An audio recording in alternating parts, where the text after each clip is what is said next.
tout le monde, grand plaisir d'être ici de retour à Winnipeg. Very happy to be here in Winnipeg. Happy to take your questions. Hi, Prime Minister. There's a letter today from the Canadian Association of Journalists and several media organizations asking for some sort of national plan to protect journalists given the rise in incidents we've seen of harassment and abuse. And I'm just wondering, is your government considering something specific in that nature? Et j'aimerais aussi avoir la réponse en français. As I've been saying for a number of weeks now, the rise in hatred and violence and threats against journalists, particularly against women journalists, particularly against racialized journalists, is unacceptable. We need a free press, confident and independent and able to challenge, to hold people to account, to challenge governments, to ask the tough questions and keep our democracy strong. And when people are facing fear and intimidation that undermines their ability to hold people to account, that undermines their ability to do their jobs of supporting our democracy and keep their families safe at the same time, that's absolutely unacceptable. That's why, on the one hand, all politicians have a responsibility to call out violence and hatreds and threats and demonstrate responsible leadership that, yes, highlights differences in opinion, differences in perspectives, has robust debates about where we're going as a country, but doesn't fall into the kind of toxic finger-pointing and amplification of anger that weakens the fabric of our society and of our democracy by preventing good people from stepping forward into politics or journalism or positions of service, particularly if they are women or visible minorities. On top of that, a big piece of that letter was calling on police forces across the country to take more seriously the threats and the intimidation that is happening right now and not simply look at them as individual acts, this person facing a threat of some horrific activity, but as part of a pattern, part of a systemic approach to weaken our democracy, to intimidate those who are there to hold to account. Actors in our society uphold truth, uphold facts. This is really important. So as a government, we will be looking at that, and I can certainly tell you that when the Minister of Public Safety sits down with the Association of National Chiefs of Police this afternoon, he will be bringing forward an expectation that police forces across this country take seriously, very seriously, not just as individual issues, but as a systemic issue, this pattern of intimidation attacks on people who serve their country like journalists.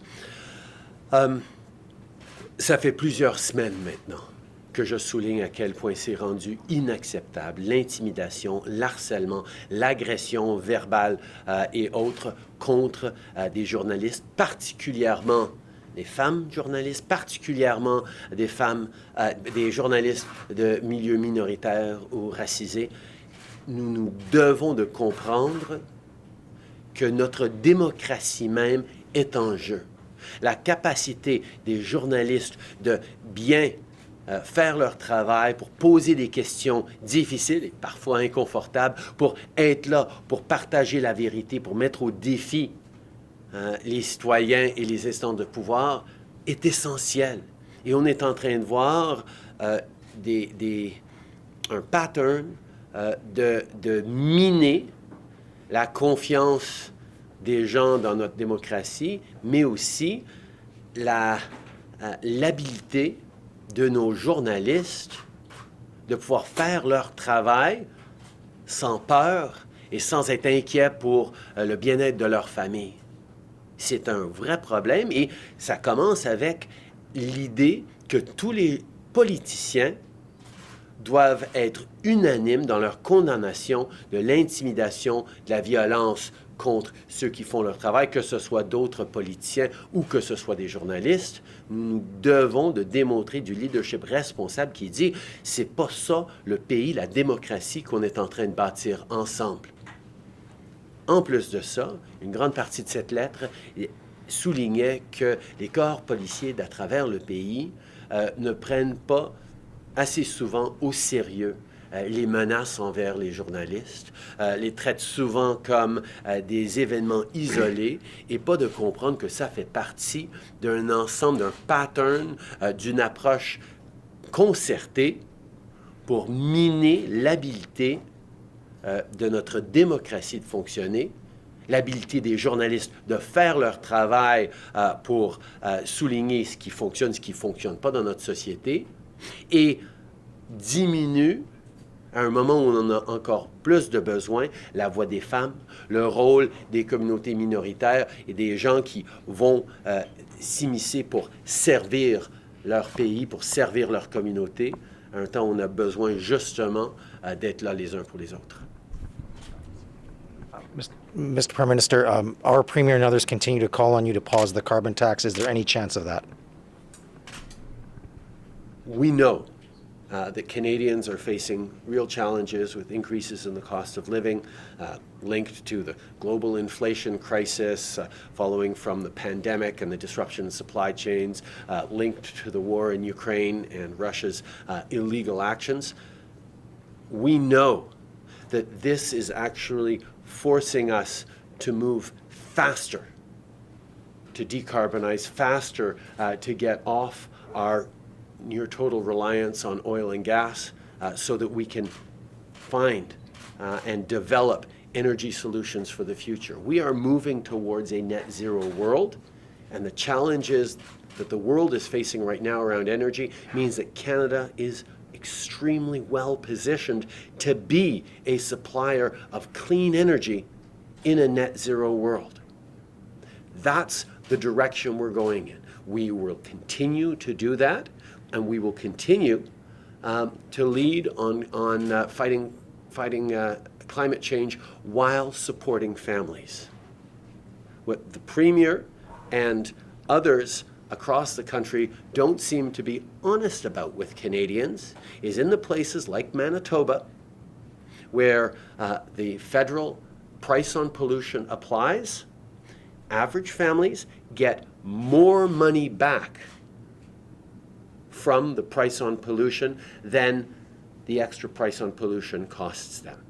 We found a way of fighting climate change while supporting families who need that support, and that's something we are going to continue to do. Families deserve to get more money in their pockets at a time when we're facing challenges around affordability. Je veux savoir en français rapidement. Tu n'es pas obligé d'être aussi long. La réalité, c'est que le prix sur la pollution que le gouvernement fédéral a mis dans les provinces qui ne voulaient pas le faire eux-mêmes redonne plus d'argent dans les poches des familles moyennes dans ces provinces-là que la tarification de carbone ne leur coûte pendant une année. Donc, quand les familles sont justement mises au défi par les hausses du coût de la vie causées par l'inflation mondiale, causées par l'invasion de la Russie, de l'Ukraine, causées par les suites de la pandémie, les familles doivent pouvoir compter de recevoir plus d'argent de cette tarification du carbone, et c'est exactement ce que nous allons continuer de faire. Bienvenue à Saint-Boniface, M. Trudeau. On se trouve en ce moment entre deux vagues de COVID-19. Il y a un nouveau vaccin qui est homologué aujourd'hui. Est-ce qu'on envisage de relâcher les restrictions dans les avions, dans les trains, à Rive-Cannes également? Est-ce que le moment est venu, à votre avis, là, d'avoir les... Bien, tout d'abord, on sait que malheureusement, la COVID-19 est encore avec nous et elle va l'être pendant encore longtemps. Heureusement, on a des outils maintenant pour se protéger. Que ce soit les gens qui continuent de vouloir porter des masques, que ce soit les mesures de santé publique, que ce soit le dépistage qui continue à se faire à travers le pays, ou surtout la vaccination. Ça va être extrêmement important cet automne que les gens se fassent vacciner pour mettre à jour leur vaccination. Et justement, on a des nouveaux vaccins qui sortent à partir d'aujourd'hui, qui vont donner plus de protection.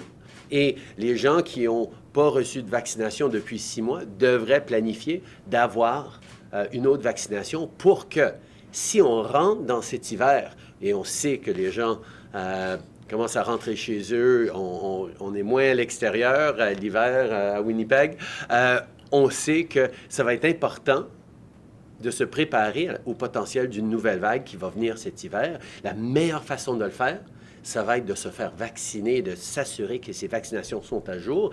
Et effectivement, si on arrive à un 80, 85, 90% de taux de vaccination, les autres mesures qui pourraient être nécessaires seront moins nécessaires.